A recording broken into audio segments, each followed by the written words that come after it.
My latest book is Africa's Unfinished Symphony. I wrote this book because I wanted to be inspirational to all the people that have never been heard. And as a journalist, I have seen a lot of atrocities, and I was able to write from real people and real events, dramatized, of course.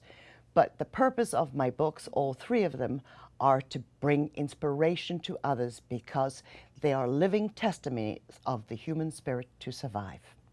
During my youth, when I was in a kraal, which is an African village, I happened to come across a nun who was there for the sole purposes of bringing Christianity to the Zulu people.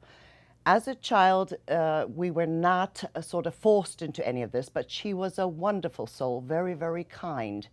And one day, even as a child, she sat down and she started telling me these little stories. And I put two and two together as I got old and realized it was her. So the main character in Africa's Unfinished is Farida, a little girl that was taken from her village, brutalized, taken to the convent, became a nun, but she had turmoil in her life. She couldn't adapt to the modern world because she was still little Farida from the African village. The writing of the book flowed. It flowed because I had memory. I had a vision that I had seen and heard everything that this lady, this nun, had given to me. It was like she had passed her dreams, her past, her future onto me. So I was able to take all that information, dramatize it, of course, and bring her alive in this book. Jubilant scenes flowed onto the streets of Pretoria, South Africa. Men, women, and children of all races sung and danced with joy.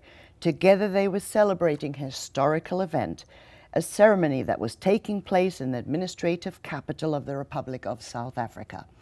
President Nelson Mandela's message of a democratic South Africa was indisputable, as it displayed in the following excerpts from his speech given May 10, 1994. We saw our country tear apart in terrible conflict. The time for healing of the wounds has come. Let there be justice for all. Let there be peace for all. Let there be work, bread, water, and salt for all. Never, never again shall it be that this beautiful land will again experience the oppression of one by another and suffer the indignity of being the skunk of the world. Let freedom reign. I was born in the wake of World War II in British colonial South Africa, where people were judged by the color of their skin. But growing up, I did not know this until I got to an age of understanding, where I saw the persecution and the prejudice of people with dark skins. However, I too, being of Sicilian descendancy, was extremely dark. So therefore, I was not classified as Caucasian, and I had mixed blood. And I know this sounds silly in this era, but in those days it was a bit like the Aryan race, where people had to be pure blood. The British, you had to either come from Yorkshire and have pure blood in you, or you were an outcast, or as they called it, a coloured. So I was classified as coloured, and I know it's hard to believe taking a good look at me. I've shrunk and I've paled, but I was definitely colored, and that's what I carried as an identity until I was 15 and a half years old. But I'm a survivor of slavery too, of the darkest form, which is depicted in all three of my books. So there is a lot of memoir, a lot of autobiographical, but I want to be the voice of others, not just myself. And I knew that as I was growing that I had to be resilient. My mother had given me a gift. I know she threw me away like a half-eaten mango, but she gave me a gift, and a gift to bring others forefront to life because they have no voice. I have lived in 7 countries, and the Kootenays to me was paradise. I was never so much in love with the country when I came here. In 1992 on environmental issues, and I went from province to province, and then I came for a holiday. I was desperately needing a holiday. I was emotionally drained. And we just drove through and I fell in love.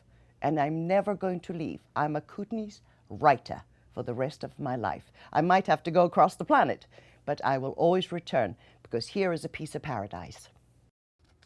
Nelson Mandela's profound declaration was too late for thousands upon thousands of African people who were sold into slavery during a brutal era in British and American history.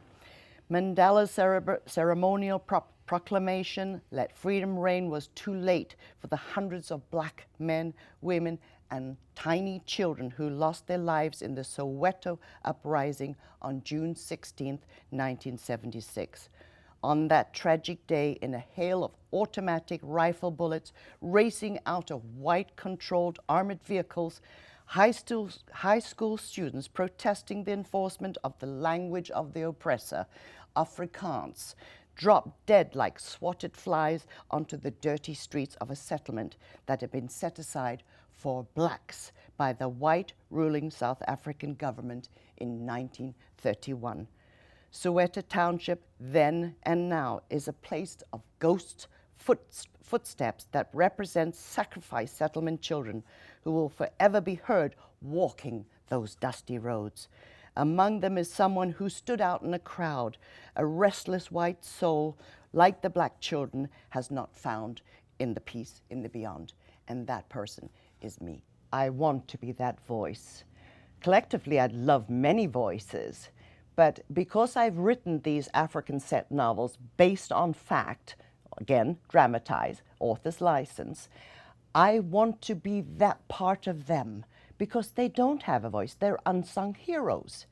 And they're not here anymore. The transatlantic slaves aren't here to tell of the brutality, but I am. I've researched and read everything, but I've lived through that era.